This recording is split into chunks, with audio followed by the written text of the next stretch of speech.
C'est ça, le Festival Fierté Montréal. C'est une plateforme pour amplifier les voix de nos communautés. En 19 ans, le visage de la communauté a changé, beaucoup changé. Mais en 2025, alors qu'elle croyait avoir le vent dans les voiles, elle a connu un certain recul. Bam! Le mec, il me frappe. Girl, ça m'a frappé ici. J'ai revolé, j'ai été sonné, j'ai entendu le whistle de Maria Carré dans mon oreille droite pendant 1 heure. Ils ont commencé à me traiter de fif, de tapette, et ils m'ont commencé à me cracher dessus. Et oui, il y a un contexte géopolitique extrêmement complexe présentement, et les artistes doivent s'exprimer par rapport à ces choses-là. Comment est-ce qu'on crée une programmation festive dans un contexte géopolitique aussi hostile? C'est vraiment une bonne J'aurais question. pu commencer par une question un petit peu Non, plus mais soft. c'est vrai, ça va. Ma job, c'est vraiment de rester à l'écoute, prendre le pouls de ce qui se passe dans les communautés, les problèmes, les combats, ce qui est important. Être capable d'aller repérer des artistes qui parlent de ces combats, qui met ça de l'avant. Parce que c'est vrai que la haine a monté. On pense qu'on a acquis des choses, mais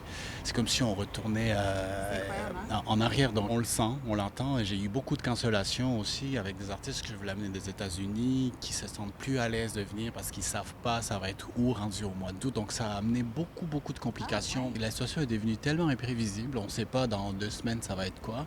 Fait que le monde se retire. Donc tout ça, ça vient vraiment nous mettre des bâtons dans les roues. Nous, notre travail, c'est justement d'amener cet aspect festif et de montrer la créativité des communautés.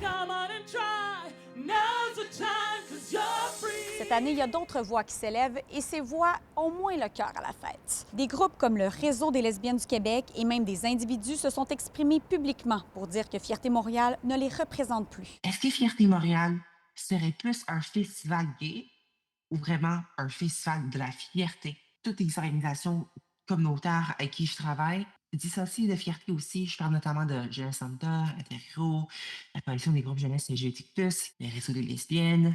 Voir comment est-ce que ces groupes-ci réussissent à organiser des événements, même sans soutien à fierté. C'est vraiment ces groupes-ci qui animent c'est quoi être une personne queer au Québec. Des groupes, justement, qui sont pas d'accord avec la manière qu'on approche, justement, la fierté.